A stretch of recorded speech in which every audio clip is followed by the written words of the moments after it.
So welcome to my YouTube channel. Once again, I am back with another interesting question. So in the figure, we can see a triangle PQR, and inside it we have three circles of radius 4 units each touching this circle as shown in the figure. So since these three circles are identical and touching this triangle PQR, we can by symmetry prove that this triangle PQR is an equilateral triangle. Thus each side will be equal. That means PQ equals QR is equal to PR. In order to find the perimeter of this triangle, we can find any one of the sides and multiply it by 3. So let us try to find the value of QR. So here, if we join the center of these two identical circles, then this will be 4 units and this will be 4 units. We can drop a perpendicular from the center of both the circles on this side QR. This will be 90 degree, this will be 90 degree. So this distance we have already found, 4 plus 4, 8. Now we need to find this distance and this distance. Let us name this point as A and B. So we need to find the value of QA and BR. By symmetry, we can say that QA will be equal to BR. So if this distance is X, this distance will also be X. Now our focus will be to find the value of X. For that, let us join these 2 points, center and point Q. Also let us drop this perpendicular here. So this is 90 degree, this is 90 degree. Let me name this point as C and this point as D. Now let us compare these two triangles. Triangle DCQ and triangle DAQ. In these two triangles, we can see that QC will be equal to QA. Why?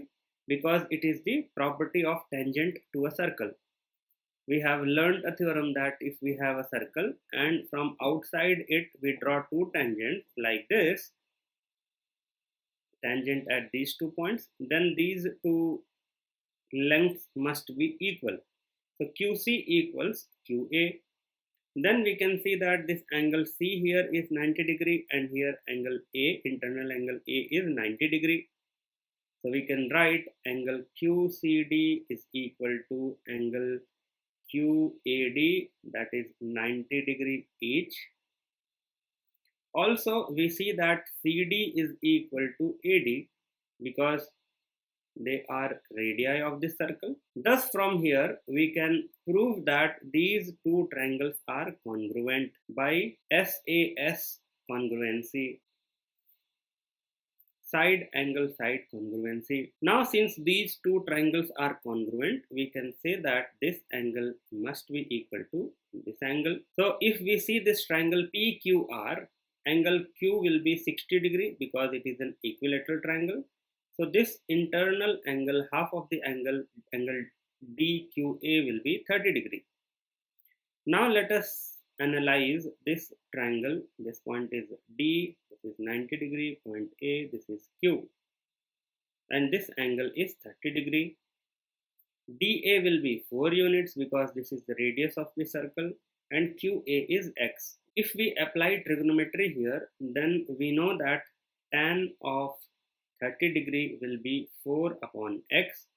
So tan 30 is 1 by root 3, that is equal to 4 upon X. So X will be 4 root 3. So we found the value of X. Similarly, here also this length VR will be equal to X, that is 4 root 3. So side QR will be equal to 8 plus 2 times X, that is 2 times 4 root 3. That is equal to 8 plus 8 root 3 units. So this is the measure of one side. So the perimeter of a triangle will be 3 times 8 plus 8 root 3. That is equal to 24 plus 24 root 3 units.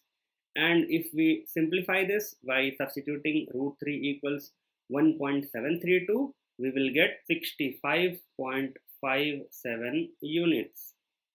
So the perimeter of this given triangle will be 65.57 units.